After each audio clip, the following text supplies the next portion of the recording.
Boa noite. Vamos dar início ao nosso culto ao Senhor Jesus.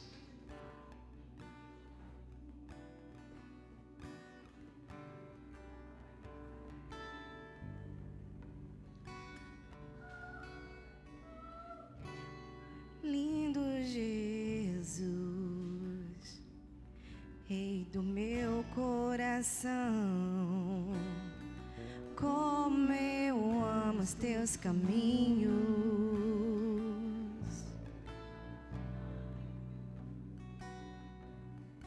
Lindo Jesus,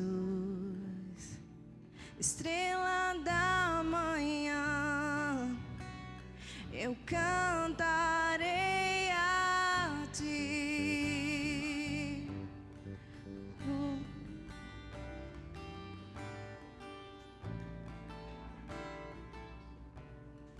Lindo Jesus, Rei do meu coração, como eu amo os teus caminhos.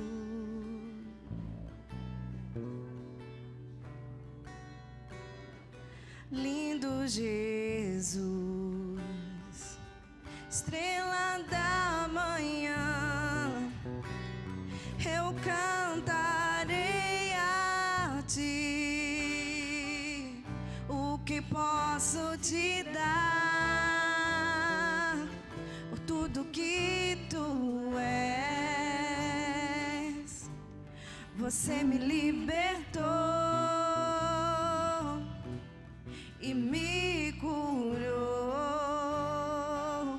O que posso te dar por tudo que tu és? Você me libertou e me curou. Tu és bom em todo tempo, és bom, justiça está em ti, teu amor é para sempre. Tu és bom em todo tempo, és bom, justiça está em ti, teu amor é para sempre.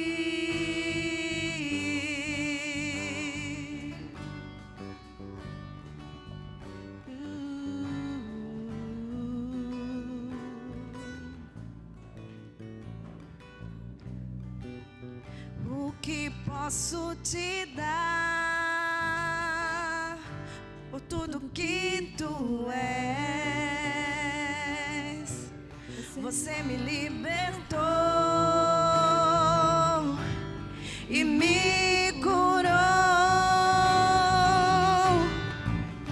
Tu és bom em todo tempo, és bom, justiça está em ti, teu amor é para sempre.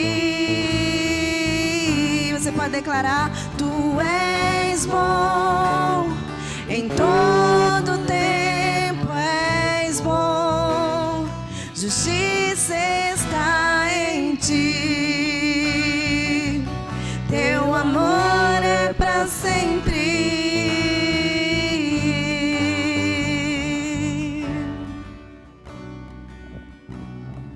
Lindo Jesus.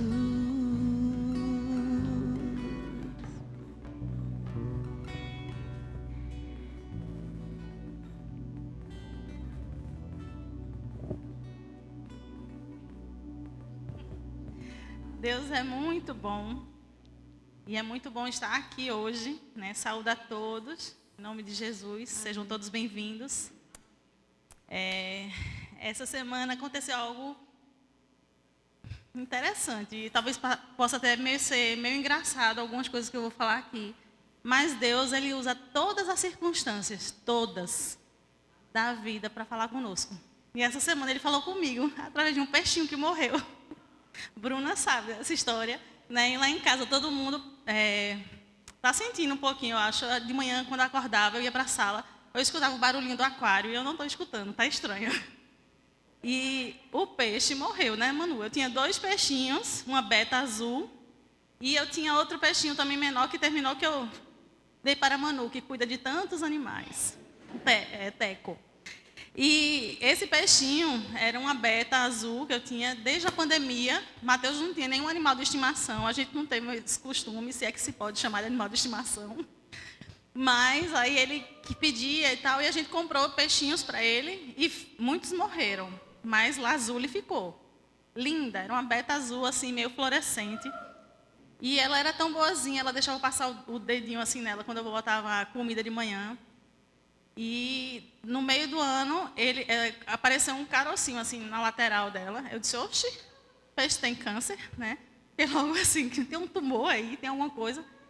E assim, cachorro, gato, se tem veterinário, né? Leva e olha. Mas peixe, pelo menos aqui em Arco Verde, eu nunca ouvi falar de veterinário para peixe. Deve ter, mas aqui... Enfim, a gente ficou observando. Bruna foi lá em casa, pesquisou na internet, viu que podia ser um vírus, não sei o quê. Mas fazer o quê?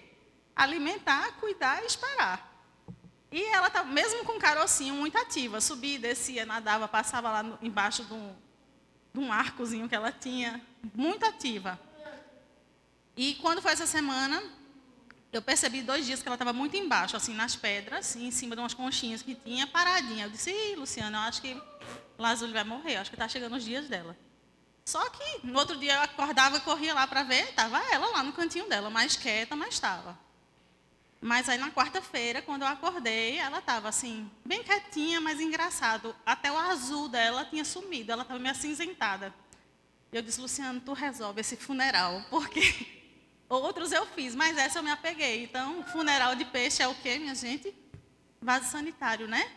Ele pegou, botou lá privada, deu descarga, foi embora. E eu fiquei pensando assim, eu até comentei com ele no café da manhã, como é interessante, como Deus nos fala através dessas coisas, né? Pelo menos como ele me falou. Ele me falou algumas coisas sobre a história de Lazuli, que tudo tem seu tempo. E aí eu lembrei de Eclesiastes 3, né? E eu vou ler com vocês, eu sei que é um texto bem conhecido, mas eu vou ler com vocês só um pedacinho, que diz assim, para tudo, até para a morte de Lazuli, há uma ocasião certa, há um tempo certo para cada propósito debaixo do céu. Tempo de nascer, tempo de morrer, tempo de plantar, e aí vocês podem ler depois o restante. Para tudo tem seu tempo. A segunda coisa que Deus me falou é que Deus tem o controle. Eu ficava assim, será que é hoje que ela vai morrer? Será que é amanhã? Será que ainda dura um mês?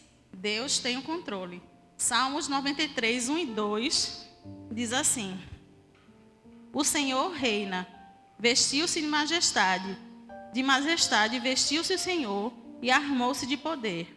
O mundo está firme e não se abalará. O seu trono está firme desde a antiguidade. Ele reina, ele tem o controle, apesar de qualquer coisa.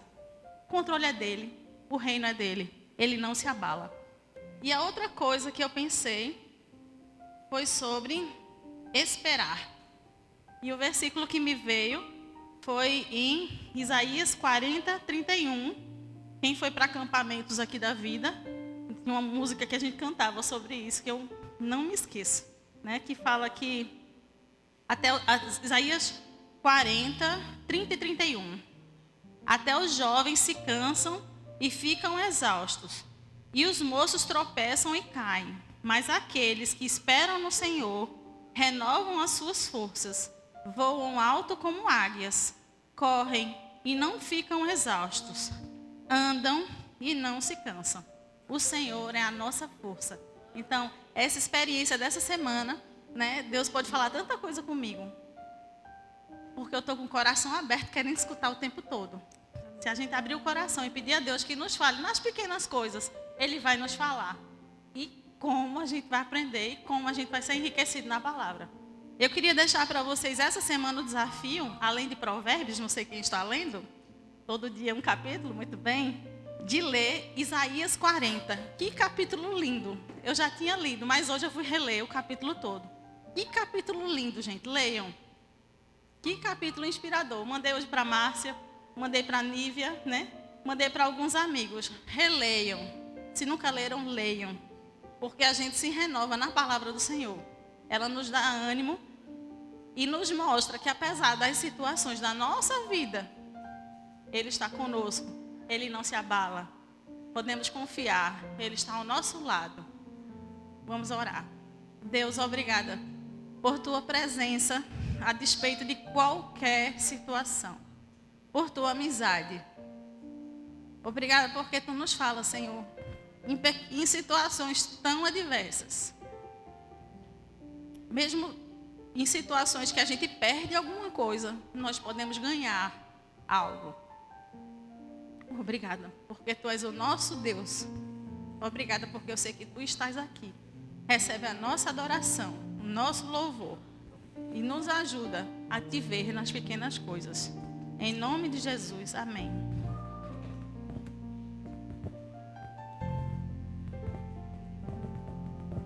Queria pedir que, se você puder ficar de pé, fique de pé. Vamos continuar louvando e adorando a esse Deus que vive e reina. Porque Ele é um Deus maravilhoso.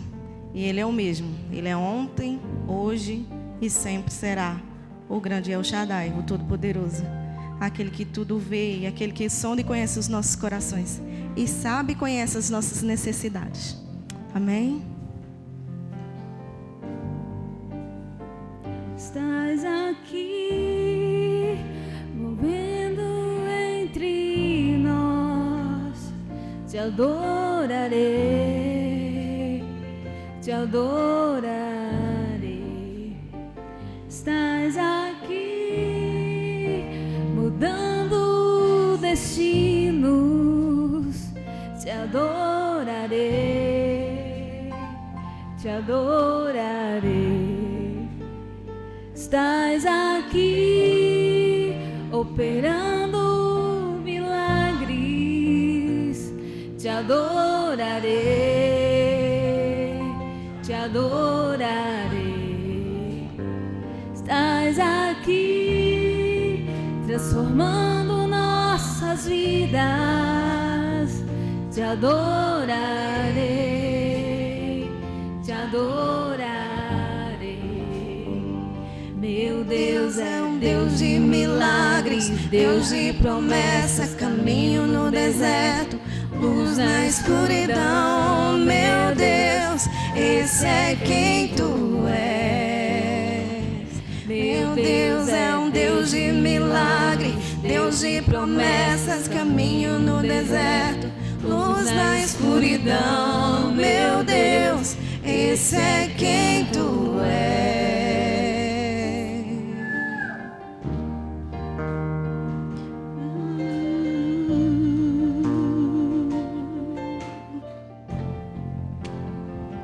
Estás aqui, tocando os corações.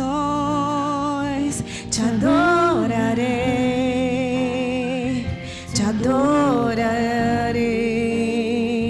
Estás aqui, curando multidões. Te adorarei, te adorarei.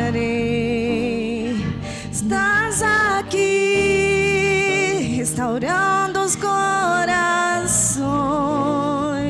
Te adorarei, te adorarei. Estás aqui, transformando história. Te adorarei, te adorarei. Meu Deus é Deus de milagres, Deus de promessas, caminho no deserto, luz na escuridão. Meu Deus, esse é quem tu és. Meu Deus é Deus de milagres, Deus de promessas, caminho no deserto, luz na escuridão. Meu Deus, esse é quem tu és. Deus é um Deus de milagres, Deus de promessas, caminho no deserto, luz na escuridão. Meu Deus, esse é quem tu és. Deus de milagre, Deus de promessas, caminho no deserto, luz na escuridão. Meu Deus, esse é quem tu és.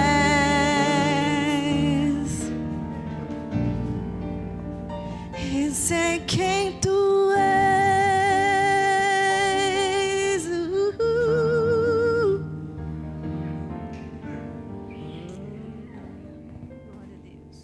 Glória a Deus. Louvado seja o nome do Senhor. Amém. Deus, Ele é tão bom com a gente, que a sua misericórdia se renova a cada manhã. A sua bondade é maravilhosa. E todos os dias nós podemos acordar e respirar, independente de qualquer situação. Mesmo que a figueira não floresça, mesmo que as árvores não deem frutos, mas o Senhor é fiel. Amém?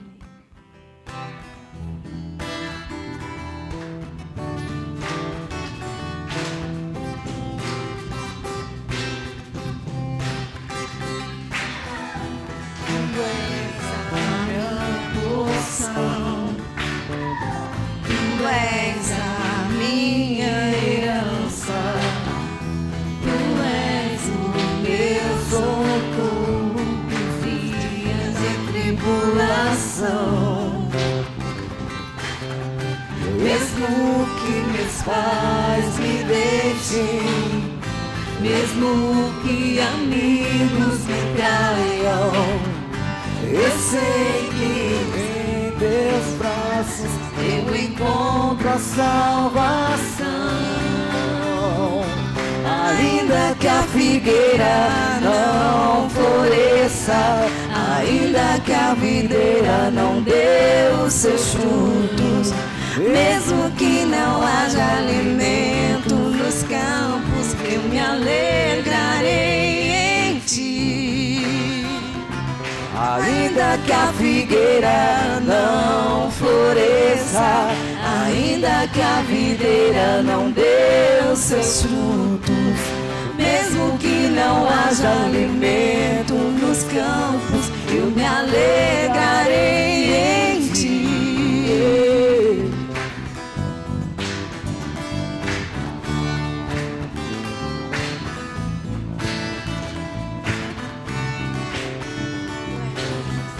Tu és a minha porção, tu és a minha herança, tu és o meu socorro nos dias de tribulação. Mesmo que os pais me deixem, mesmo que amigos me traiam, eu sei que em seus braços eu encontro a salvação.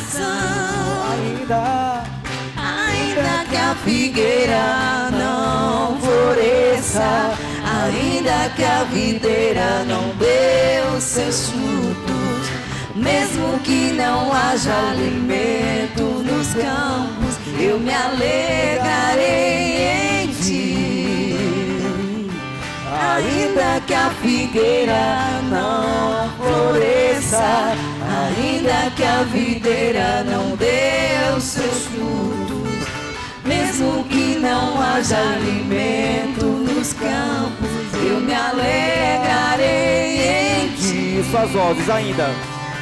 Ainda que a figueira não floresça, ainda que a videira não dê os seus frutos, mesmo que não haja alimento nos campos, eu me alegrarei em ti. Ainda que a figueira não floresça, ainda que a videira não dê os seus frutos, mesmo que não haja alimento nos campos, eu me alegrarei.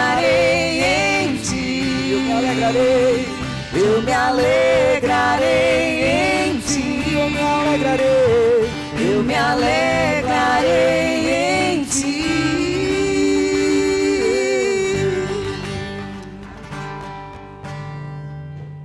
Glória a Deus. Em paz nós nos sentimos em nossa alma estar com o Senhor. Porque tudo nós colocamos nas mãos do Senhor. Que Ele resolve. Ele com certeza não deixa nada de ruim nos acontecer. Amém.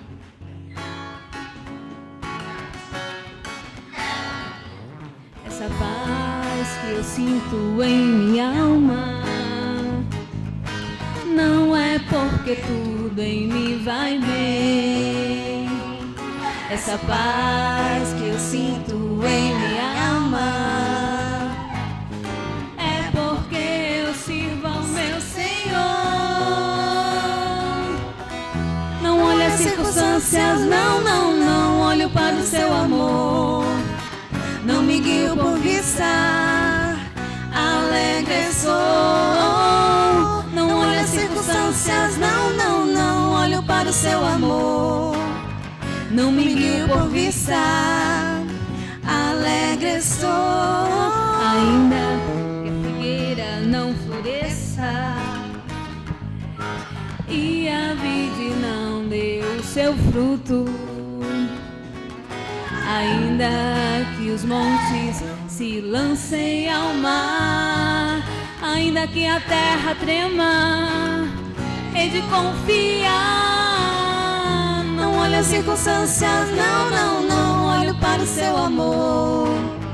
Não me guio por vista, alegre estou. Não olho as circunstâncias, não olho para o seu amor. Não me guio por vista, alegre sou.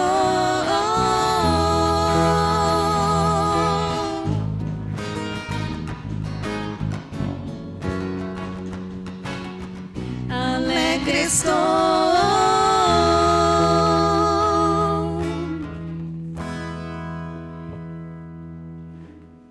Só um momento. Quantos conheciam essa música?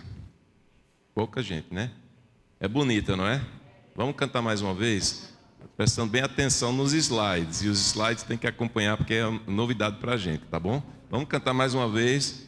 E tem tudo a ver com a mensagem que a gente vai ouvir daqui a pouco. Obrigado, pessoal.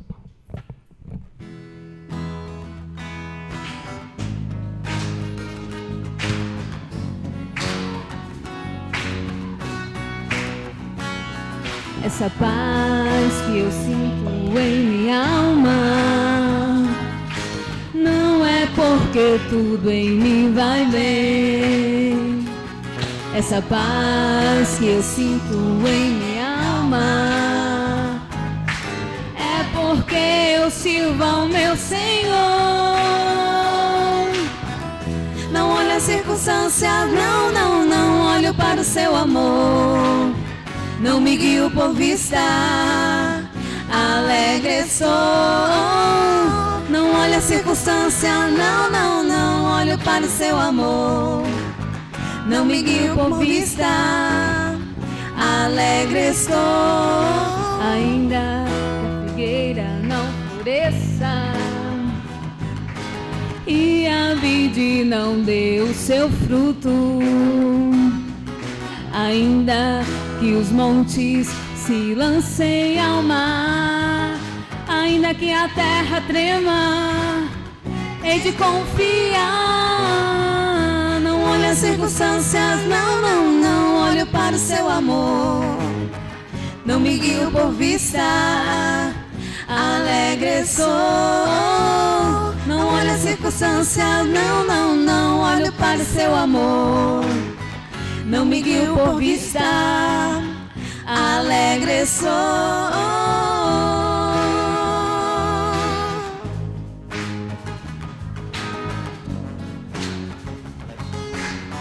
Alegre sou.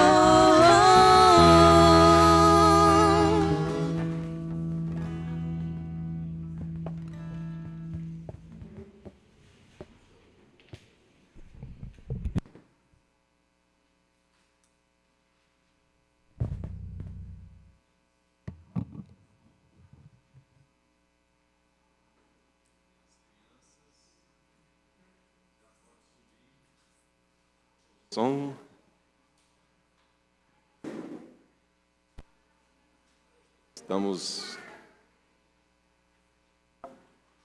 Tem algumas músicas um tanto mais antigas, né? Mas é bom a gente resgatar algumas que têm uma mensagem como essa, né? Se você não conhece essa música, a minha expectativa é que ela não saia do seu coração durante a semana, que você fique, não, olha as circunstâncias, não. Que é bênção, viu? Que é uma coisa, é uma terapia. A gente vai falar, vai ter tudo a ver com nossa mensagem hoje, em alguns pontos, alguns itens. E também acho interessante a sintonia que Deus traz, né?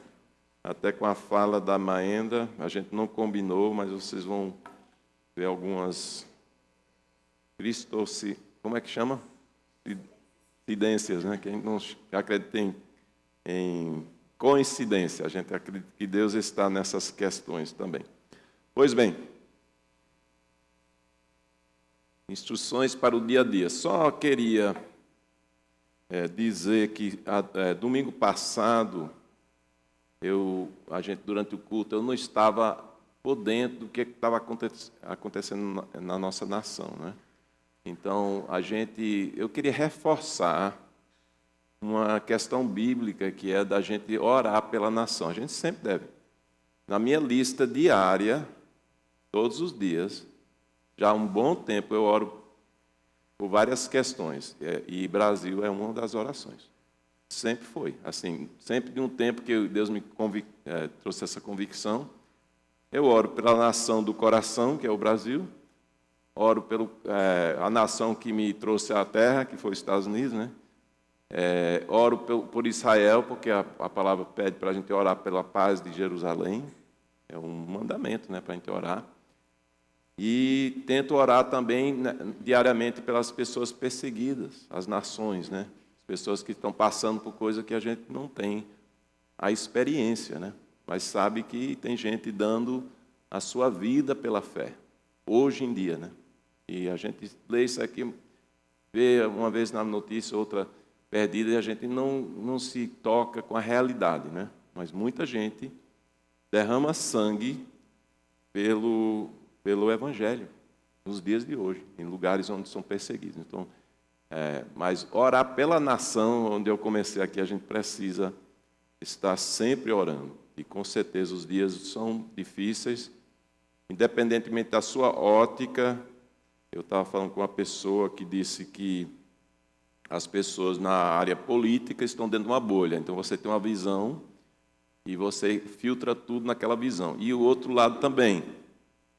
E eu perguntei a essa pessoa, que é um líder de uma igreja, um pastor, eu perguntei uma pergunta chave. Eu disse, essas pessoas, por brigar, por insistir, por debater, eles conseguem convencer o outro lado? Eu já sabia a resposta, vocês estão sabendo também. Dificilmente. Então, como conviver? É orar pela nação, não deixar questões assim nos afastar um dos outros, né? Porque ainda defendo que a pessoa tem o direito de voto. Eu tenho a minha alegria, a minha tristeza com o resultado, eu posso ter o meu direito. Uma coisa que é interessante para quem é estrangeiro, que a gente não tem nem o direito de votar aqui. Então, eu não voto no Brasil, só para vocês saberem. Mas eu posso estar triste ou estou feliz com as eleições, mas eu não deixo isso interferir, né, na minha comunhão com os irmãos. Então, isso aí a gente... E acho que não deve ser, como tem sido em muitas igrejas, ponto de muito atrito, muita confusão. Eu mediei uma situação, nessa semana eu estava em Recife, fui chamado para mediar uma situação dessa numa igreja, só para vocês terem ideia. Então a coisa não é fácil. Eu espero que nossa igreja, pelo menos, ore pela nação. E bote na sua listinha diária. Você ora pela sua família, ore pela nação. Porque eu acredito que a gente precisa obedecer nesse sentido. Pronto, hoje, isso aí foi grátis, não tinha nada a ver com a mensagem. Mas, sim, voltando, cadê? Esse slide. Instruções para o dia a dia. Então, eu pergunto, você é das pessoas que gosta de listas? Quantos gostam de lista de coisa para fazer, né? Eu não sou muito fã, mas eu sou forçado a fazer listas. Eu tenho uma lista para a semana toda, então, quando eu marco com alguém alguma coisa, eu agendo, eu boto naquela quarta-feira, né, tal, e tento organizar as coisas que eu preciso fazer, aquelas coisas pendentes, e colocar na semana onde eu preciso, pelo menos estar visualizando. Algumas coisas podem adiar, então, mas vamos dizer que é para terça-feira, mas não é um compromisso urgente para terça, mas está lá. Aí, se eu não cumprir na terça, eu boto para quarta. Está entendendo? Minha esposa, Márcia, gosta de lista. Ela confessou uma coisa que tem gente que faz isso, que diz que faz isso. Ela faz listas intermináveis. Ela tem um caderninho dela, que alguém já viu. Ela disse que ela tem um prazer de riscar a coisa que cumpriu. Às vezes ela risca uma coisa que ela nem colocou na lista, ela coloca para riscar. Ela tinha a intenção de fazer, esqueceu de botar na lista, cumpriu, coloca na lista e risca, só para dizer, cumpri. Eu não sou desse, os opostos se atraem, né? Então eu não tenho essa fascinação por listas. Mas na palavra de Deus, Paulo, ele apresenta, vamos dizer, nesse texto aqui, uma lista. E na palavra de Deus tem várias listas, então o que a gente goste ou não faz parte. O apóstolo Paulo, ele coloca, antes de entrar no texto do dia, a convicção que ele tem em relação à igreja. Ele diz: escrevo-lhe essas coisas, embora espere ir vê-los em breve. Mas se eu demorar, saiba como as pessoas devem comportar-se na casa de Deus, que é a igreja do Deus vivo, coluna e fundamento da verdade. Vocês estão vendo que a gente trabalhou muitos temas sobre comportamento, sobre nossa forma de agir, nossa forma de amar a Deus, de amar ao próximo. E até na introdução eu dei umas dicas aí sobre essa questão política ou qualquer outra diversidade que a gente tenha de opinião na igreja. Mas a gente tem os princípios da palavra de Deus. E aqui, uma coisa curiosa que acontece, ele fala como as pessoas devem comportar na igreja do Deus vivo, ou seja, a casa de Deus. E a gente sabe que a casa de Deus, a igreja, não é o prédio. Agora, o prédio é o nosso abrigo. Eu sempre digo que o prédio é uma ferramenta muito útil. Eu já vi foto na África de igrejas se reunindo debaixo de árvores, né? É uma coisa bonita, romântica, mas eu acho que aquelas pessoas como nós, eles estão na sombra ali, mas imagine que até na sombra as temperaturas estão lá em cima, né? E elas não iam brigar muito se você fosse construir um prédio com ar-condicionado, contando que a igreja tenha condição de pagar as contas energéticas, de energia, essas coisas todas. Mas a igreja, como a gente deve se comportar na igreja, somos nós, né? Então, quando eu estou reunido com os irmãos e me relaciono com os irmãos, é o que Paulo se preocupou lá, e a gente colocou em Timóteo, né? Eu acho que é 1 Timóteo, né? 3. Agora ele fala uma coisa curiosa, ele diz que a igreja do Deus vivo, que é coluna e fundamento da verdade. Ora, uma igreja, ela pode entrar na heresia, né? E ela deixa de cumprir o papel da igreja. Porque aqui eu fiquei pensando, puxa, isso devia ser a palavra de Deus, que é coluna e fundamento da verdade. Mas lembrem, ele está falando para igrejas legítimas, igrejas segundo a palavra de Deus. Inclusive que a igreja foi edificada, o apóstolo Paulo fala, sobre o fundamento da doutrina dos apóstolos, né? Os profetas e apóstolos, a gente vê isso aí na palavra de Deus. Então, o fundamento existe, que é a doutrina, e a igreja, ela tem que também vivenciar isso aí e defender. Aí sim, ela se torna, porque eu não estou questionando Paulo, mas eu estou dizendo, para isso ser realidade, a igreja tem que ser uma igreja legítima e defende os fundamentos da igreja, ou seja, a doutrina que está na palavra de Deus. Mas nisso, Paulo está dizendo, olha, a igreja local, ela é muito importante. Está vendo aqui? Se ela é coluna e fundamento, para quem mexe em construção, sabe, é muito importante, ou não é? Eu estava morando em Piedade quando um prédio caiu. Vocês lembram da notícia? E amigos nossos estavam na casa dele. Eu senti, parecia um trovão de onde eu morei. Era várias quadras. E a pessoa que eu conheço estava olhando pela janela. Disse, está caindo aí, está caindo o prédio. E a família pensou que era o prédio deles. E ficaram meio confusos, mas ela estava vendo o prédio cair. Na Bernardo Vieira de Mello. Ali. Era próximo à nossa casa, mas a gente sentiu um estrondo, assim, um negócio. Depois a gente soube que foi o prédio que caiu. Sabe o que aconteceu nesse prédio? Quando foram ver, fazendo o levantamento, a água da caixa d'água em cima estava minando, vazando. E ia para o fundamento. E o fundamento foi se destruindo aos poucos, foi se fragilizando. E eles já tinham esvaziado o prédio porque estavam ouvindo estrondos. Né? Só que morreu uma pessoa que estava na rua passando, caiu e parece que um dos trabalhadores do prédio estava lá. Graças a Deus não estava cheio de famílias, mas estão vendo que como é importante, o prédio pode ser o mais bonito no mundo, mas tem que ter um fundamento sólido. E Paulo está defendendo a igreja e mostrando como é importante o nosso comportamento, nossa vida, podemos falar vida espiritual, coluna e fundamento da verdade. É uma instituição, a igreja é uma instituição levantada e criada por Jesus Cristo. Quando Jesus diz, eu edificarei a minha igreja, a minha eclesia, a minha assembleia, são as pessoas chamadas para fora do mundo. Isso implica em uma série de coisas. Santificação, uma questão de uma pessoa, como a gente falou na última mensagem. Nós estamos no estrangeiro, porque esse não é a nossa terra. Nós somos peregrinos, nós somos embaixadores do Rei Jesus.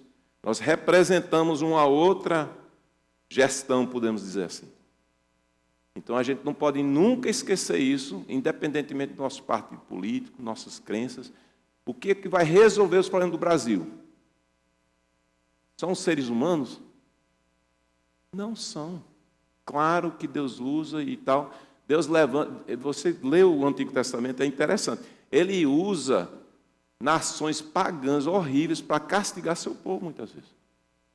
E de dentro ele também faz uma limpeza. E a gente sabe que essas coisas são fortes, mas Deus é soberano. Ele levanta, permite, como você quiser ver, mas a gente tem a obrigação de orar. Mas a gente não pode estar concordando com tudo se a pessoa é comprovadamente corrupta ou coisa assim. É outra história também. E a gente tem que estar bem ligado e participando, orando, mas Deus está no trono. Amém? Paulo não era inocente ao dizer isso aqui, né, que a igreja é coluna e fundamento, mas ele não era inocente dos problemas nas igrejas. Em muitas cartas de Paulo, ele estava repreendendo questões na igreja. Você vê isso tranquilamente. Em Coríntios foi muito difícil. Ele repreendeu imoralidade na igreja.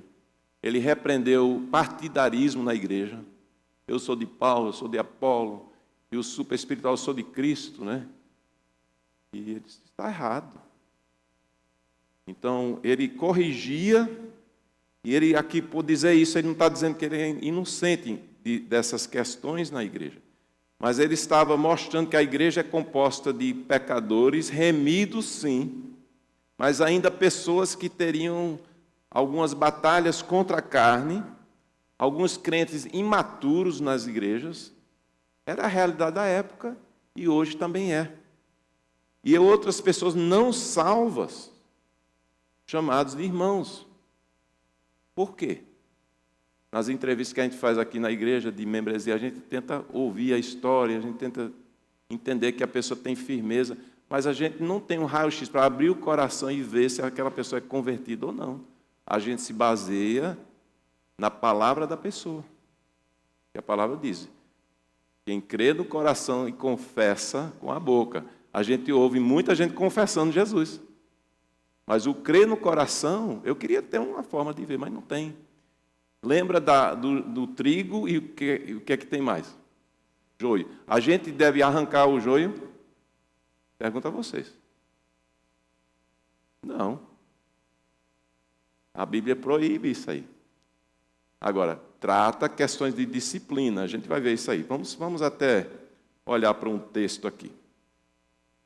Porque se a igreja, na época em nossa, é composta dessas questões, vamos ver como, por exemplo, aqui é como você tratar disciplina na igreja. Se o seu irmão pecar contra você, vá e a sós com ele, mostre-lhe o erro. Se ele o ouvir, você ganhou o seu irmão. Mas se ele não o ouvir, leve consigo um ou dois outros, de modo que qualquer acusação seja confirmada pelo depoimento de 2 ou 3 testemunhas. Vamos para agora 17.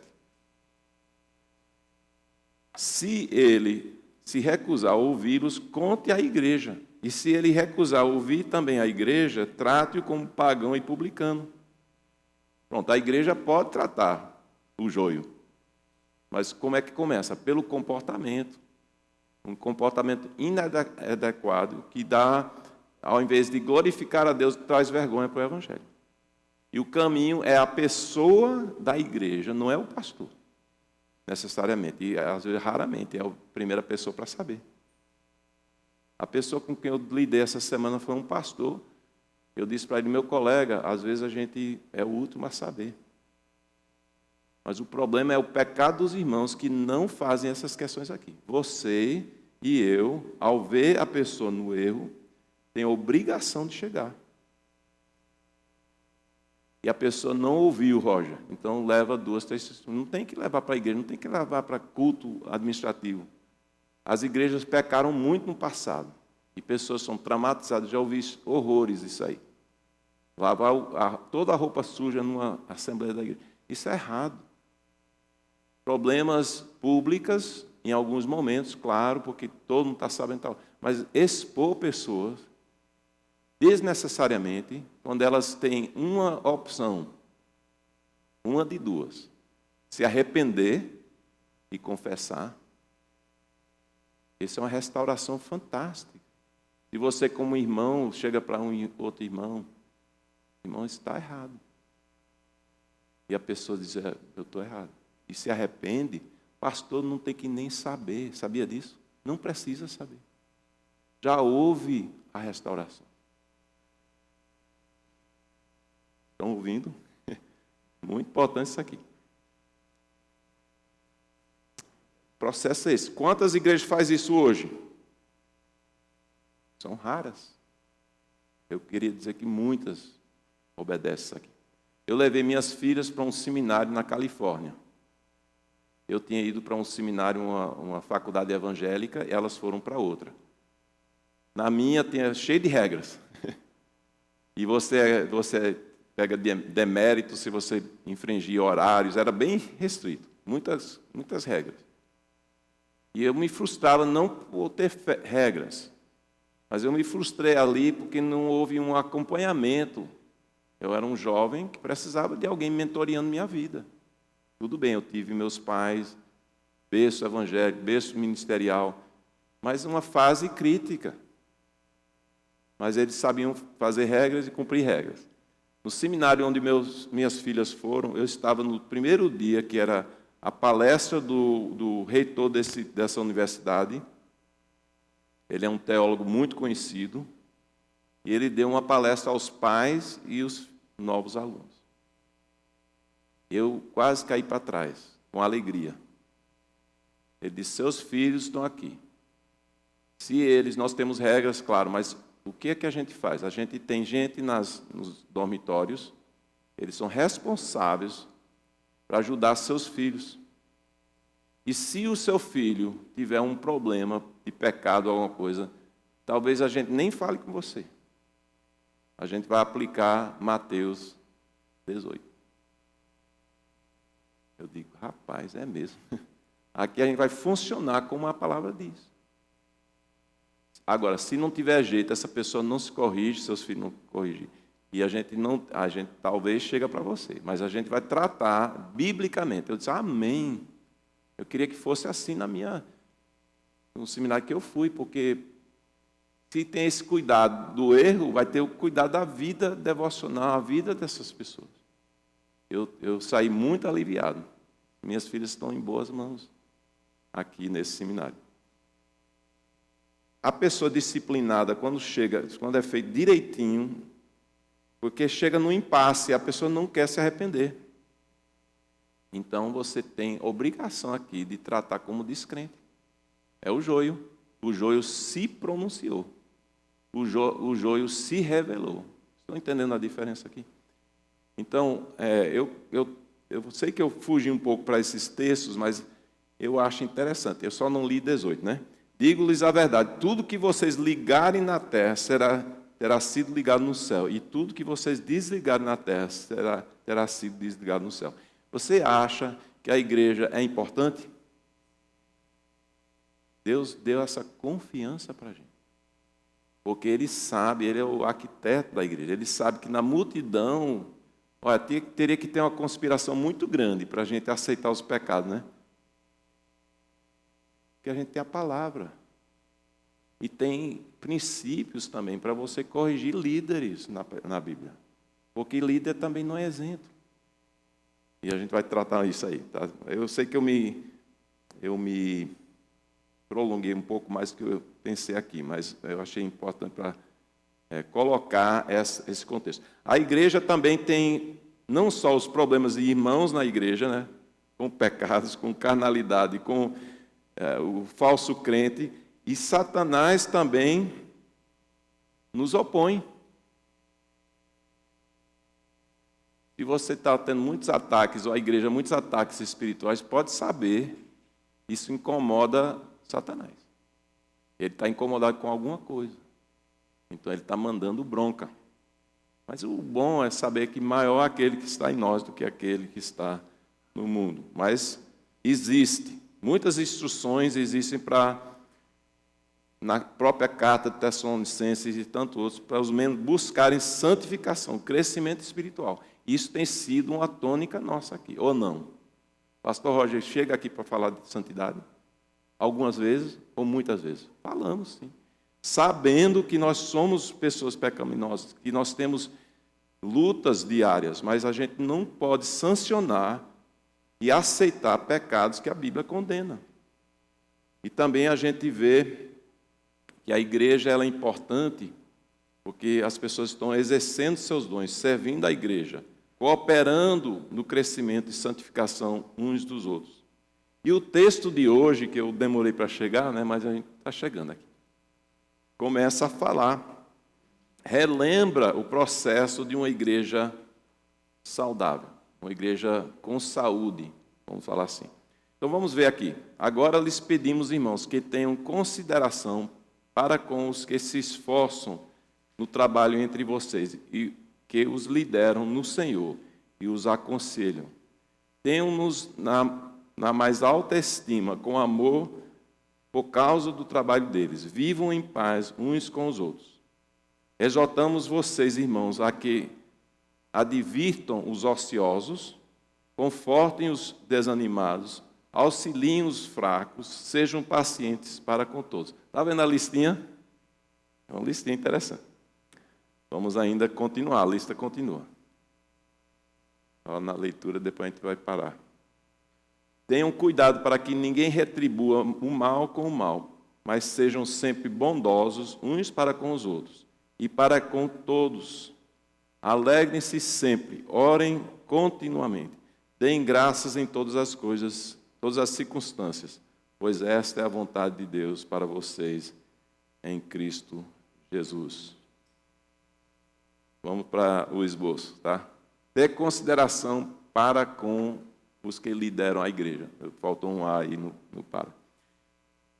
Eita, agora parece que o pastor vai puxar sardinhas para suas brasas. Conhece essa frase? Falar de tratar bem o pastor, olha.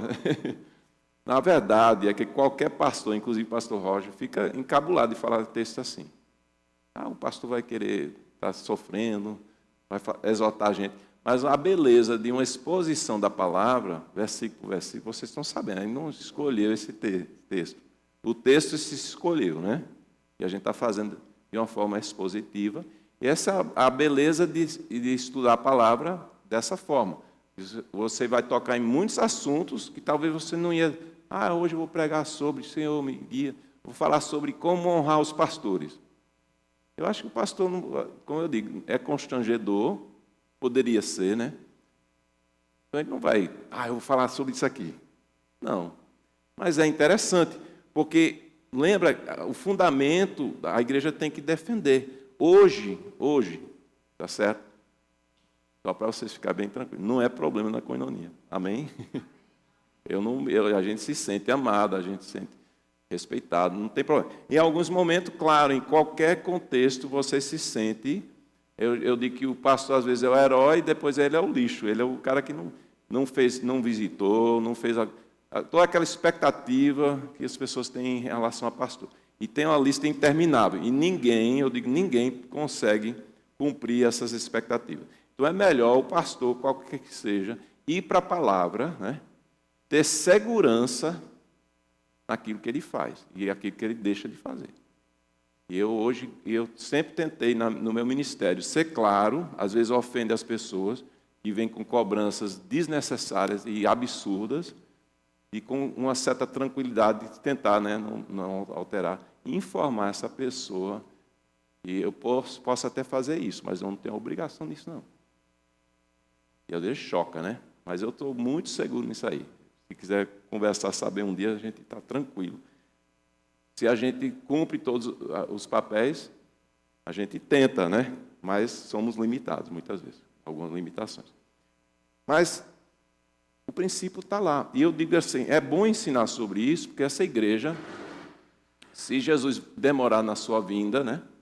A gente acredita que koinonia deve ter uma longa história pela frente. Vocês acreditam nisso?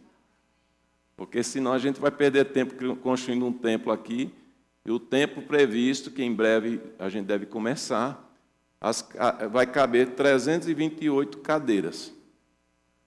Pastor, é muito, né? Não, eu digo sim, o seguinte, eu nunca ouvi uma igreja reclamar porque tem espaço demais. Mas eu já convivi, a igreja em Piedade, chegou um momento que tem 200 pessoas, não tinha espaço, era um auditório menor. E eu entrei numa aflição. A gente viu um momento de chegou muita gente, se converteu muita gente, 200 pessoas. Onde é que a gente vai fazer? Vai para 2 cultos, como é que vai fazer? Não tem espaço para construir. Depois eu posso falar o que é que aconteceu. Mas Deus resolveu de outra forma, que eu não escolheria nunca, né? Uma crise que a igreja entrou, um parafuso, mas eu estava prevendo essa crise. Porque eu botei a mão na cabeça e a gente não tem estrutura para cuidar de 200 pessoas aqui. A gente não tem estrutura naquela época. E não era só física. Só que, eu vou contar um pouquinho. Aí a proposta que a gente tentou fazer como líderes falhou. E pessoas, líderes chaves, estavam se mudando. Em alguns militares transferidos. Pessoas chaves na igreja. Daqui a pouco vai outro, e o casal jovem fazendo sua vida, vai para a Europa, outro vai para os Estados Unidos, para o Canadá. E eu passei também um tempo fora, como o David está, e o pastor que assumiu na época, o adjunto, cada carta, cada e-mail era notícia, está saindo fulano, está saindo... Pronto, resolveu o problema de espaço. E depois a gente foi organizar a igreja de outra forma, com mais simplicidade, que as pessoas estavam resistindo à nossa proposta. E eu até digo que ofenderam um pouco em resistir a gente, talvez nesses princípios aqui, né? Os que poderiam dar um pouquinho mais de apoio não deram. Estou reclamando, estou falando a realidade. Então é importante que a igreja entenda. Os líderes são de carne e osso, têm suas limitações. Mas se Deus colocou esta pessoa aqui e aquela pessoa ali, isso pode ser em qualquer ministério. Então essas pessoas merecem nosso respeito, nossa honra. E eu estou aplicando hoje, além de pastores, isso aqui, o texto, quando eu comecei a ver e ver comentários, está falando principalmente de pastores, mas o líder em qualquer que seja o ministério. Que aquela igreja em Tessalonicenses era uma igreja de muitos novos convertidos. Muitos novos convertidos. E eles poderiam ter ciúmes, porque o padrão de Paulo era tentar criar liderança rápido, né? Que o negócio dele era fundar igrejas. Aí eu brinco um pouco, um funda, o outro afunda a igreja. Não é brincadeira só. Não queremos afundar a igreja, não. Mas se uma igreja não tem uma liderança madura, ela pode afundar. A realidade é essa. E Deus nos livre de sermos participantes nessas confusões que tem em igrejas. Pessoas imaturas tomando decisões e as pessoas sendo coniventes. Essa é outra praga que existe nas igrejas. Por favor, não quero trazer para vocês um bocado de coisa negativa, mas eu estou tentando pintar um quadro da realidade. E a gente saber que esses textos são importantes na prática. Reconhecer quem está trabalhando, pode ser pastor, pode ser diáconos, pode ser líderes de ministério. Mas tem os dois extremos que eu vejo. Tem aqueles que muitas vezes dão uma honra e dão um respeito exagerado, né? Eu já vi pessoas chegar na igreja e tudo era, não, o pastor quem sabe, o pastor quem diz, eu estou querendo feedback. Não, pastor, é quase aquela coisa, pode dar a ordem que a gente está aqui. E tem o outro que é no outro extremo, resiste tudo. Eu estou falando agora de 40 e poucos anos de ministério. Não é aqui, tá certo? Alguns momentos, claro, a gente tem alguns constrangimentos, mas não é um problema sério da igreja hoje. Mas é importante a gente entender, porque até o líder a gente não pode dar uma confiança total, mas se ele está lá, está fazendo trabalho, se esforçando direitinho, e a gente não vê uma falha ético-moral, então eu faria diferente, mas já pensou, Deus colocou essa pessoa aqui com suas limitações, vamos nos unir? Está entendendo? Porque o que constrange o líder é ter que estar sempre, irmãos, vamos lá. Quando a Bíblia é clara, que é um corpo. Então a mão não pode estar fazendo uma coisa, o pé é outra. Eu vou para cá com esse pé, eu vou para cá. Imagine, né? Aí tem que ser bailarina para fazer aquele negócio com as pernas todas para um lado e para o outro. Não. A igreja é um corpo que deve trabalhar. E o Deus é um Deus de decência e ordem. Então, revolta e rebelião não resolvem. Submissão em tudo também não, porque, claro, você tem que estar dando opiniões e tal. E as frases-chave que eu vejo aqui é os que se esforçam no trabalho de vocês e lideram no Senhor e os aconselham. Então, você vê, a responsabilidade é grande do ministro. É grande. Então, a gente merece, pelo menos, um respeito, né? E a palavra vale de alguma coisa, porque senão a gente está no lugar errado. Mais uma vez, irmãos, eu estou colocando a situação de uma igreja saudável. Né? Então, a gente tem como chegar. Eu não vejo líderes tão orgulhosos que, não, eu não quero saber de nada, não quero conselho. A gente aprende. Em muitas situações. E o bom líder, ele entende os dias, ele entende as pessoas, ele lidera de acordo com isso. Mas, pois é. Deixa eu ver se eu me empolguei um pouquinho aqui, né? Mas o líder, eu queria falar essa frase. O líder não é perfeito. Mas nós seguimos um Senhor perfeito. Amém? E se esse líder ele tem qualquer espiritualidade, mesmo assim, ele vai ouvir o Senhor da igreja, que o Senhor é Jesus.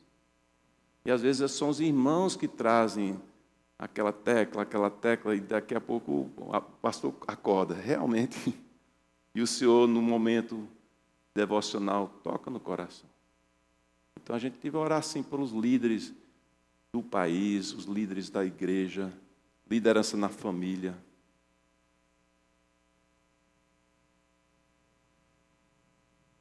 Bajular também não serve. Eu já tive gente bajulando. Isso também não tem espaço no corpo de Cristo, né?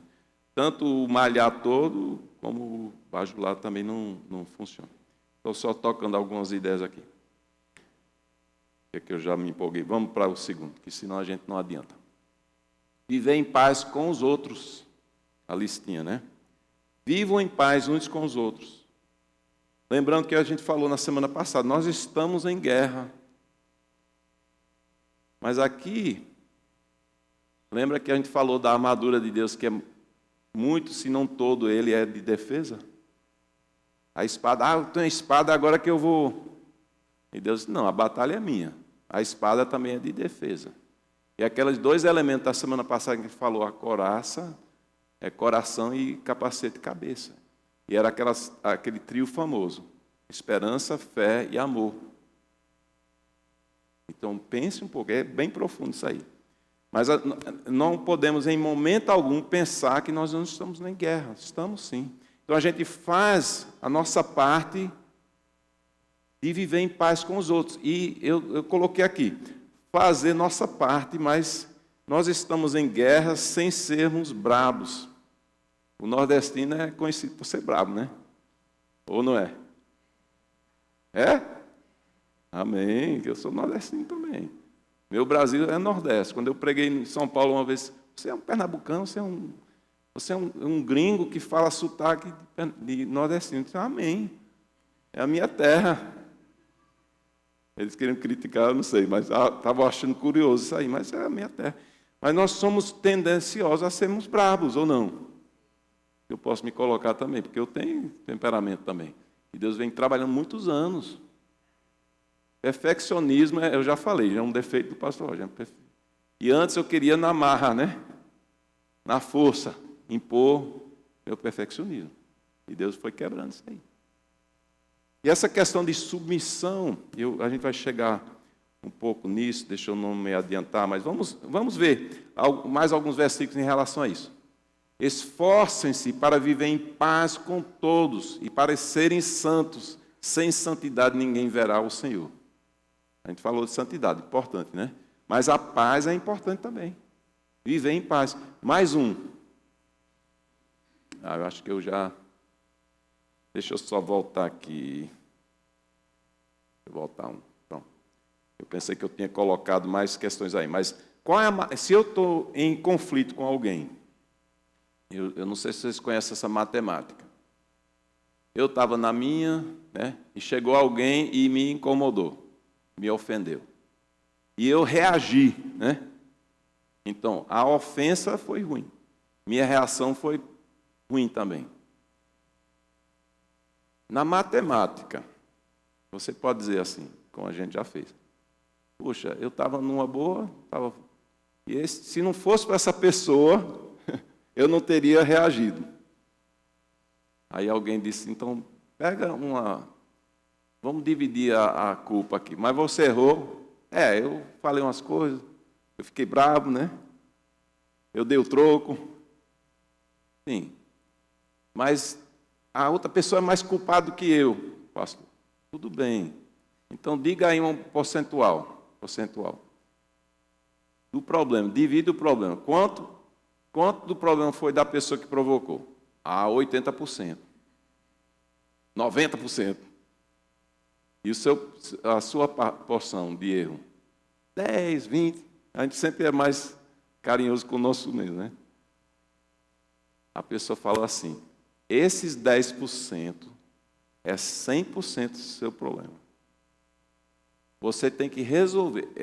Não depende da outra pessoa. Esses 10% de erro é 100% seu. Por isso que a palavra fala, quando você é ofendido, você vai para o irmão.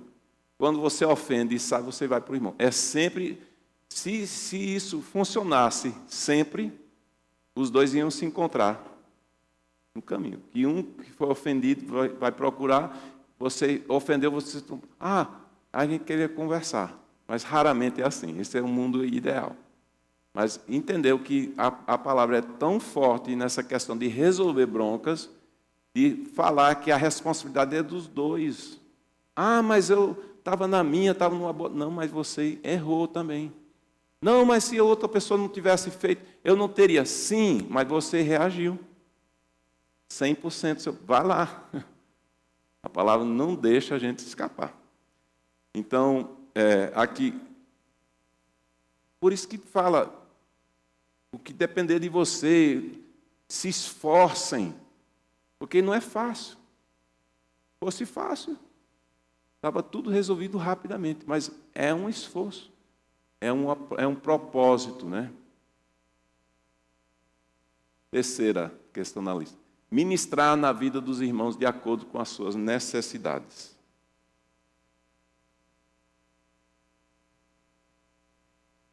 Sim. Nessa questão de conflitos, eu só queria... tem uma coisa que eu achei muito importante aqui. A palavra fala de nós nos submetermos uns aos outros. Não fala isso aí? E fala para submissão na família, a esposa, o marido, aos líderes que a gente viu aqui.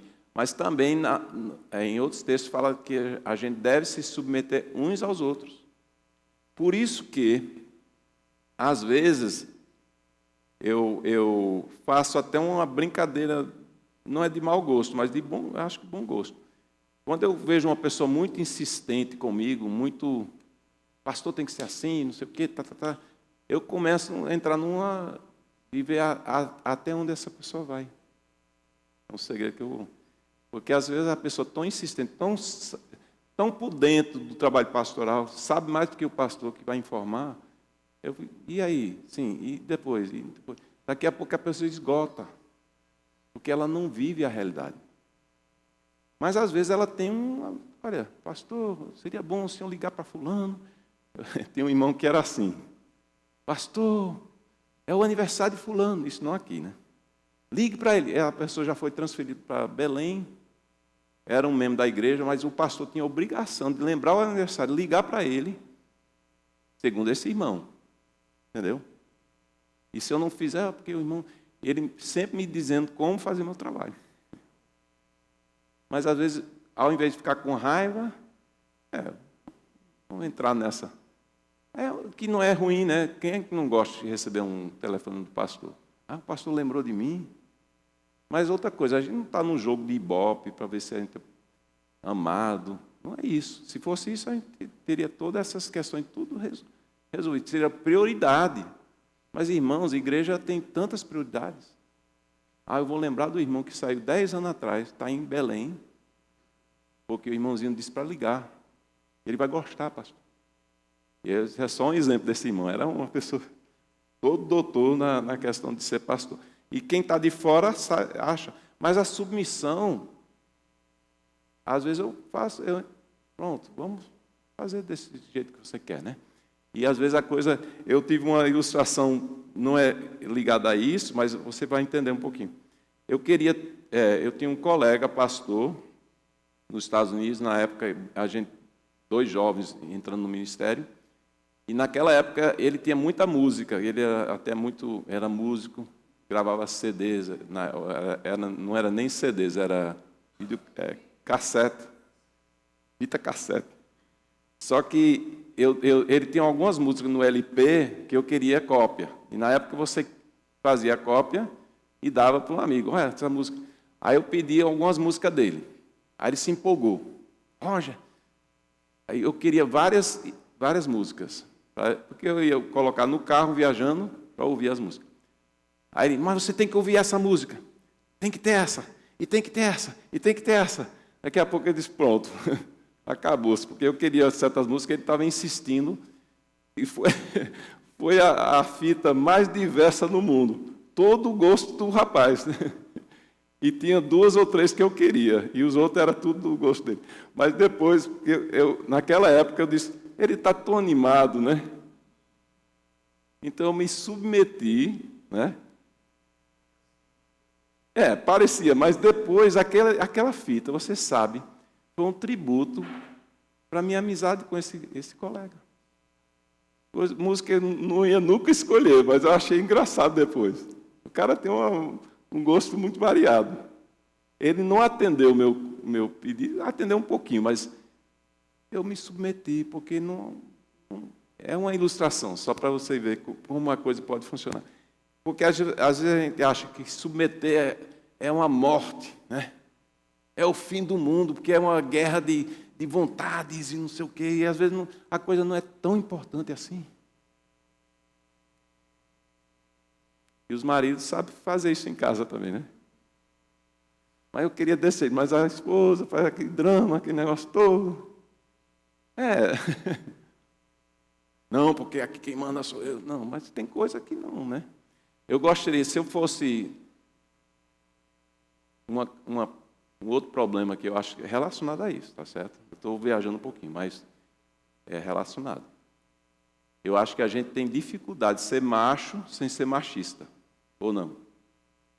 Ser macho é errado. Vamos para Gênesis. Deus os criou, está escrito macho e fêmea, né? Ser macho é bíblico. O macho, ele deve liderar o lar, ele deve comandar a respeito pelo seu exemplo, ele deve amar sua esposa, tem uma série de coisas aí. Mas quando a pessoa ela é machista, ela já perdeu o controle faz tempo. Sabia disso? Quando o homem da casa tem que dizer, quem manda aqui sou eu, porque ele já perdeu. Eu estou falando uma coisa séria aqui. É ou não é? O macho, ele vai liderar com amor, com espiritualidade. E às vezes vai se submeter, mas ele não pode abrir mão do seu papel de líder. Ele vai prestar contas a Deus. Eu já tive conversas dessas com Márcia. E no início do nosso ministério, no início do nosso casamento, conversas sérias. Porque a mulher sabe, né? Olha, eu queria isso, eu queria aquilo. Eu digo, tá bom, se eu não organizar isso aqui agora, eu vou perder a liderança aqui.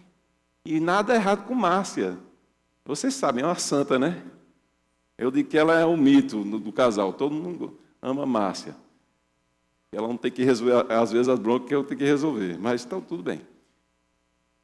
Mas eu disse para ela, minha filha, em alguns momentos, e liderança é isso, é o voto do desempate. Então tem coisa que você sabe. Um pensa de um jeito, o outro do outro.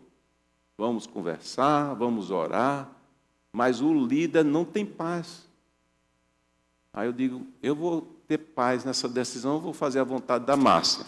Márcia, que eu amo, mas aí eu vou... Não adianta nem liderar, né? Porque eu estou fazendo coisa que está indo contra a minha paz como líder. Então eu tive uma conversa. Eu disse, Márcia, é o seguinte, bem novinho no casamento. Em alguns momentos, até decisões importantes, a gente vai tomar. No momento do desempate, eu vou pedir de você uma coisa. De você respeitar a minha decisão. A gente vai conversar, vamos ouvir, vamos orar. Mas se eu não tiver paz, eu vou tomar a decisão. Tá certo assim? Olha, foi o santo remédio. O santo remédio. Pode falar com ela. Isso aí foi resolvido. E até hoje, tem momentos, né? A gente tem que, olha, respeite, ore por mim, porque eu vou prestar contas a Deus por essa decisão desse desempate. Entendeu? Ser macho sem ser machista. Dá vontade de escrever um livro, né? Sobre isso.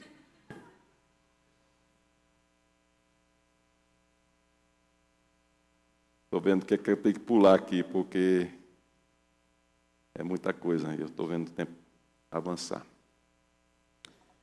A gente tem que ter paz em espalharmos esperança, amor e fé. Muito importante isso aí. Mas vamos para mais um. Sermos bondosos. Aqui, eu acho que eu fiz alguma coisa, mais uma vez, no esboço. Deixa eu voltar para 14. Eu não aprofundei aqui. Exortamos vocês, irmãos, que advirtam os ociosos, confortem os desanimados, auxiliem os fracos, sejam pacientes para com todos. Aqui já tem 4 mandamentos, né? Da listinha. E tem que correr um pouquinho aqui. Advertir os ociosos. Na igreja, naquela época, tinha gente preguiçosa. Então, o ministério social de uma igreja pode ser maravilhoso, mas a pessoa pode escorar nisso aí. Então, a gente tem que saber criar uma ética de trabalho bíblica. A ética de trabalho bíblico. Acho muito importante isso aí. É a nossa responsabilidade, exortar as pessoas a serem pessoas não só recebendo, como contribuindo. A palavra diz: é melhor dar do que receber. E todos nós conhecemos pessoas que têm uma pobreza financeira e são muito generosas. Ou não? Eu pergunto a você, generosidade tem nível social? Não tem. Não tem. Tem pessoas pobres, generosas. Eu já recebi com constrangimento o amor, a hospitalidade de pessoas muito humildes. E meus pais, muitos anos, trabalhando com gente muito pobre em Recife, nos bairros. Eu tive muitas experiências, onde meus pais, eles aprenderam que não podia falar do quadro bonito na casa de uma pessoa humilde. Sabe por quê? Que quadro lindo! Eles queriam elogiar as pessoas. Eles estavam dizendo que aquele quadro era bonito ali. Mas sabe o que aconteceu na saída deles? Ele já tinha embrulhado e tudo, dando de presente para o pastor. Ele gostou, ele vai levar. Generosos. Então, meus pais diziam, eles não elogiavam mais as coisas materiais. Mas que vista bonita da sua janela. Que eles não podiam embrulhar a vista e mandar com eles, né? Pronto, o cachorro. Aí leva o cachorro, né, Luiz? Mas confortem os desanimados. Alguém, eu não vou dizer que está desanimado hoje, não vou perguntar. Alguém já foi desanimado em algum momento na vida? Quem não levantar a mão está mentindo. Ou eu quero falar com você, eu quero saber, eu quero saber seu segredo, porque eu já me desanimei muitas vezes. Sabe o que é isso? A igreja, hoje fulano está desanimado. Né? Nós somos obrigados a ajudar essa pessoa. Que amanhã pode ser você, pode ser a gente. Ah, pastor, não se desanima não. Eu falei com 3 pastores, eu já falei, acho que para vocês aqui, contemplando suicídio. É sério ou não é? Meu amigo, eu disse, graças a Deus que falaram com alguém. E a gente orou, a gente chorou, irmão, pense, vamos resolver isso. Depois as pessoas estão tendo ministério abençoado. Roger, parece simples. É o mínimo, irmãos. É o mínimo. Às vezes a pessoa diz que o exército de Cristo é o único, isso é muito forte, mas muito forte, o único que atira nos feridos. Já teve essa experiência? Você está para baixo, o outro, que é isso, rapaz? Isso é espiritual? Ela é a Bíblia, orar e resolve. Quem fala isso maltrata a pessoa que está com dodói emocional. Eu não aceito isso, sabe por quê? Porque eu passei um período em depressão, lá em Recife. E o pior é que eu não admitia, porque eu não me dava o luxo. E um dia bateu como se fosse uma pedra na minha cabeça. Roger, você está em depressão. Eu tenho que admitir, para depois ser ajudado. Aí eu criei uma classe depois disso, com pessoas feridas na igreja. Eu pensei que ia dar uma meia dúzia, a classe encheu de gente, assim. E eu vi que tinha gente, aí na classe tinha algo engraçadinho. Depressão é um problema espiritual. É ler a Bíblia e orar. Eu digo, irmão, se a pessoa entrar aqui todo engessado, todo quebrado, você vai tomar cuidado, né? Você vai chegar no cara com o braço enfaixado e bater nele? Não. E o dodói emocional? A gente bate e acha que não é nada. Despreza, bate, machuca mais. Eita, hoje está sério, né? Eu me empolgo. É a experiência que a gente tem tido. Agora, a regra nisso aí, você nunca deve encorajar o pecado. A pessoa que eu estou com esse pecado, pastor, ore por mim. Não. Vou orar que você se arrependa. Não vou encorajar você nesse caminho errado. Que amar, você chama a pessoa para arrependimento. Amar é querer o melhor para aquela pessoa. Você não pode ser conivente com o pecado. Não, isso passa, não sei o quê. Não. Se arrependa. Quer uma vida melhor? Faça do jeito que a Bíblia chama para a gente fazer.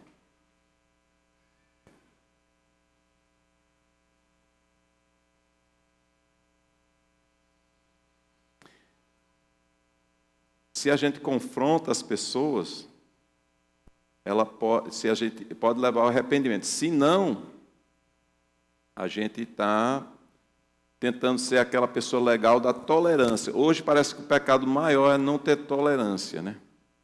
Agora eu digo que, claro, a gente tem que tolerar no sentido de não impor nossas ideias no outro que não tem Cristo.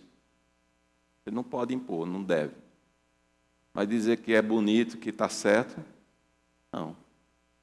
Tem formas de amar, tem formas de não agredir, né? E você não pode esperar, como a gente falou na semana passada, o porco que você deu um banho, botou perfume, e o porco voltou para a lama, e você diz, o que é isso? Olha, ele está na natureza dele. E você estava lá também antes, né? Na lama. Então não vai julgando assim não, mas trata com carinho, trata com amor, mas nunca seja conivente. Você tolerante, tudo está certo, está certo. Não, não está. Mas a palavra diz que a gente fala a verdade como? Em amor. Então a gente falou agora, ainda estamos em vários aí, né? Os desanimados, os fracos, né? Então esse pode até soar como você está, é um resumo do que vem falando, né? Quem está desanimado, quem está fraco. Mas ele pode estar fraco em alguma questão que você precisa da sua ajuda, um esclarecimento. Mas eu penso assim, pastor, está certo assim? E você tem que, em muito amor, não está certo não. Não está na Bíblia assim não. Ou você como irmão. Você está fraco. Vamos instruir. Vamos ajudar. Vamos chegar ao lado. O verdadeiro amor visa o que é melhor para aquele alvo do nosso amor. Ser paciente com todos. Aí é demais, né? Paciência. É parecido com aquele não ser brabo, né? Não é? Paciente. A palavra fala de confissão uns aos outros, né? Vê aqui. Portanto, confessem seus pecados uns aos outros e orem pelos outros para serem curados. A oração do justo é poderosa e eficaz. Então, para a pessoa fraca, às vezes é confissão. Se ela confiou em você para confessar, é algo sagrado.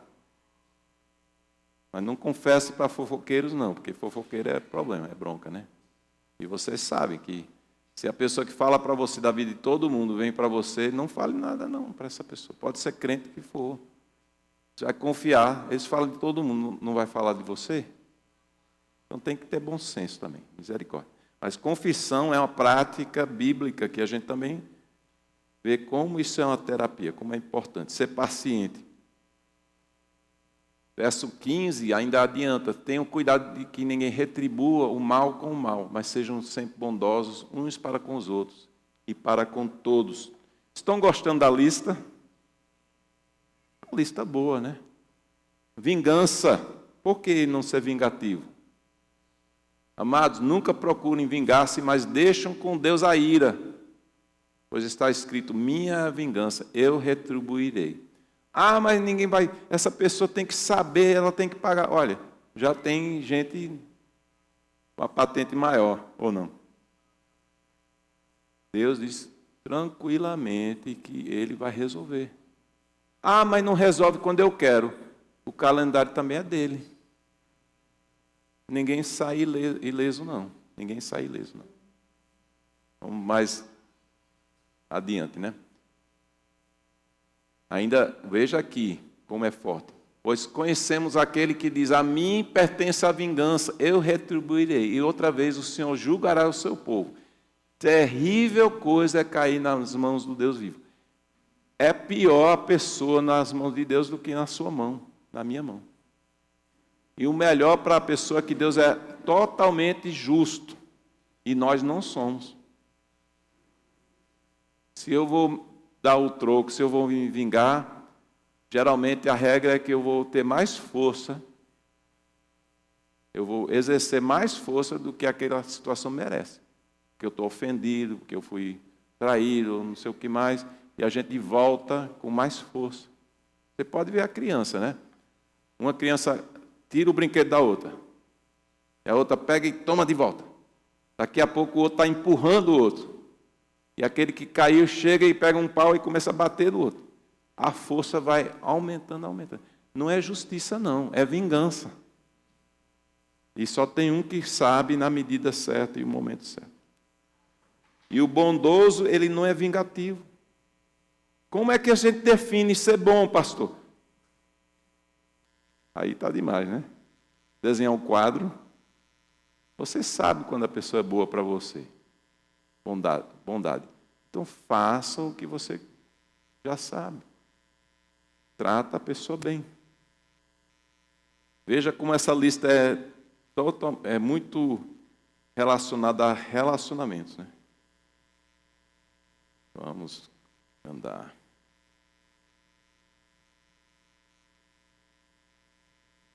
Tem que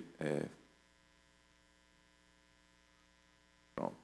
E tem até aquele versículo que diz: a ira do homem não. Essa eu não gostei de ter que pular esse. Faltar só. Deixa eu ver agora. Ver se eu acho aqui só porque é muito interessante. Ah, a gente pulou.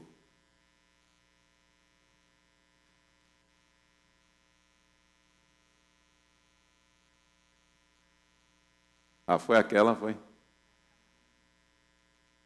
Alguém viu? Ah, pronto. Eu retribuirei, mas tinha outro que... É essa daqui. Terrível cara. Esse aqui, pronto. Pois a ira do homem não produz a justiça de Deus. Ah, eu vou resolver na carne. A nossa batalha não é contra carne e sangue. Se eu for resolver, eu não vou resolver a justiça, eu não vou estar exercendo a justiça de Deus, não. Esse eu tive que voltar. Ser alegre sempre. Pastor aí, a lista. Ser alegre. Mas, pastor, isso não é um sentimento? Eu estou triste. Eu falei de depressão para vocês. Como é que a palavra de Deus tem coragem de mandar a gente ser alegre? Mas Filipenses, toda é a carta que, se você está em depressão, eu fui para Filipenses muito. Olha o mandamento aqui. Alegre-se sempre no Senhor. Novamente direi alegre-se. Valeu repetição. É tão importante. É uma decisão. Eu não estou alegre com as circunstâncias. Não olha as circunstâncias, não.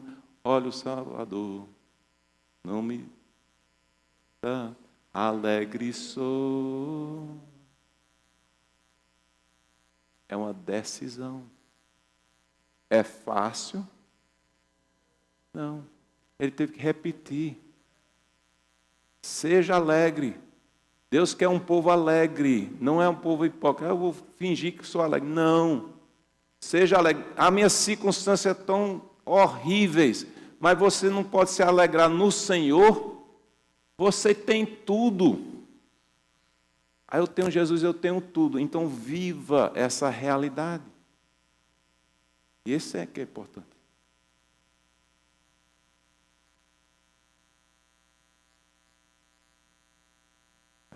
Essa mensagem foi engraçada, porque eu mudei tantas ordens das coisas só para confundir bem. Orar continuamente. Pastor, eu vou ficar de joelho o dia todo. Não. Esse continuamente é mais ou menos assim, não esqueçam de orar. Aparece uma bronca, aparece um imprevisto, ore. Eu não sei o que fazer, ore. Mas as coisas estão acontecendo comigo, ore. Continuamente, não, eu vou resolver o que eu posso resolver. Aí eu vou orar das broncas maiores. Não, ore nas pequenas coisas. Por quê? Porque isso desenvolve uma comunicação com o seu Criador, com o seu Deus. Ah, mas eu não quero incomodar Deus. Ele quer ser incomodado. E é que pode dizer que ele não se incomoda. O colo de Deus está sempre vazio, esperando você. E ele não vai dizer, meu colo tem tanta coisa aqui, venha depois, marque com a secretária ali. O trono da graça, quando o véu foi rasgado, a gente tem livre acesso o dia todo, em tudo. Ora, continuamente, você vai desenvolver um relacionamento com Deus. A gente trabalha muito nessa igreja, uma das visões é não ser religioso, mas ser de relacionamento com Deus. Religião é tão fácil. Falar bonito, paz do Senhor, paz da senhora. Eu não tenho muita paciência com isso. Não é que é errado, vocês estão entendendo? Eu já vi tanta gente fala bonito e vive uma porcaria de vida e de exemplo. Eu não tenho tempo para isso, não. É relacionamento. E dependência, o problema maior, às vezes, a gente é o forte. E Deus diz, olha, eu quero você fraquinho. Ah, mas eu quero ser forte, então vai vir mais broncas. Para mostrar que você não é forte e nem eu sou forte. É comunicação. Orar, a comunicação é dependência. É uma declaração de dependência. Senhor, eu não tenho condição, eu não sei como resolver nada. Eu estou zerado. E Deus diz, pronto. Você não me chamou do Senhor? Então, preste atenção. Aí como a ainda falou, ele vai falar na palavra. Vai da boca das crianças. De situações que você diz, puxa, só Deus aqui. Só Deus. Suas estratégias de forte não funcionaram.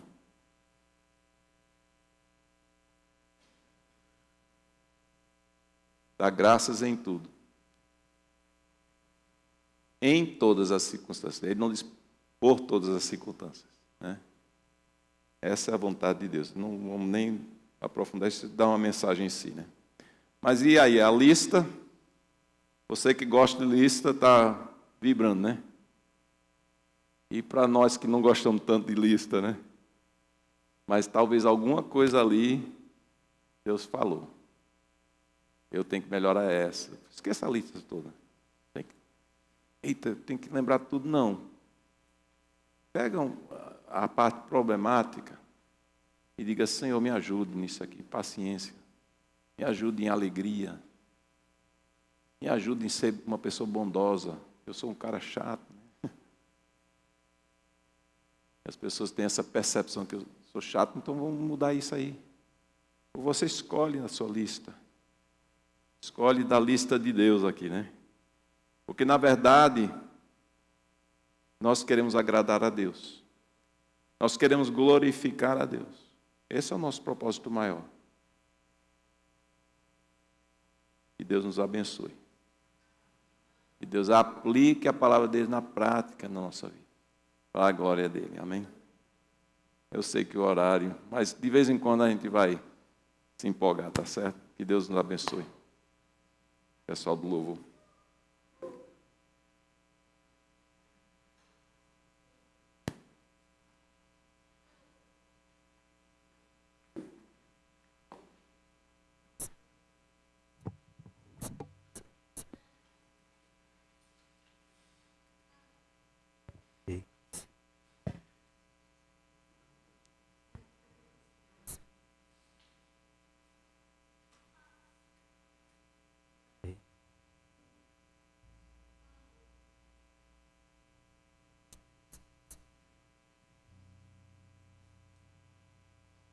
Glórias.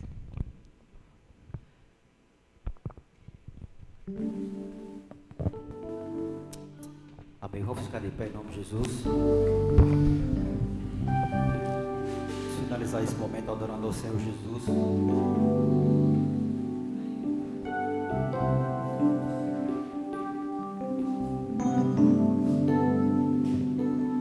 Minha alma canta-te, Oh, canta-te, teu nome adorarei, com tudo que há em mim. Canta-te, teu nome adorarei.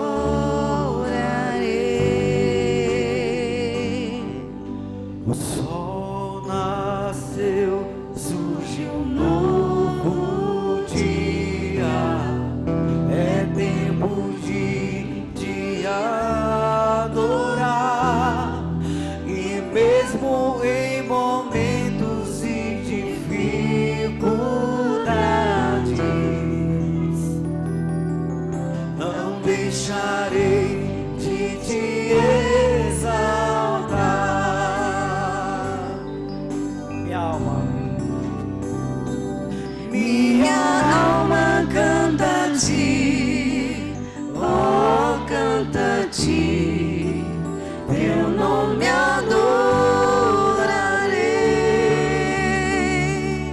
com tudo que há em mim.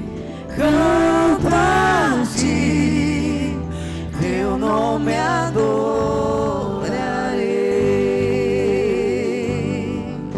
E quando enfim for chegado a hora e o meu tempo aqui se acabar, eu cantarei o seu louvor para sempre. Por toda a eternidade eu vou cantar. Minha alma canta-te, oh, canta-te, teu nome adorarei, com tudo que há em mim. Canta-te, teu nome adorarei.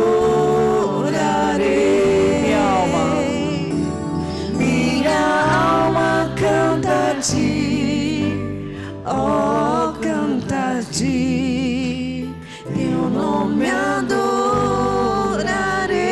adorarei, com tudo que há em mim.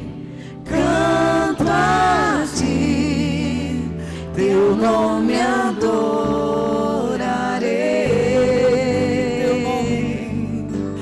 teu nome adorarei. Amém. Deus abençoe. Até domingo que vem. Opa, Só tem um aviso aí. recadinho.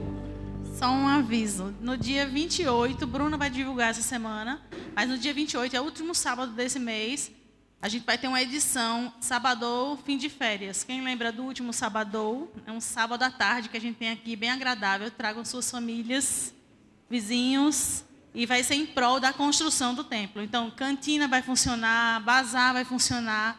E também a gente vai anunciar, tragam brinquedos em bom estado, livros de infantis também em bom estado, que a gente vai ter um bazar só para as crianças gastarem dinheiro com brinquedo baratinho. Então, o que tiver em bom estado, certo? Tragam para a gente levantar uma oferta legal aí para construção. Vai ser às 4 da tarde. Bruna vai divulgar essa semana. Ok, gente. Muito obrigada. Boa semana.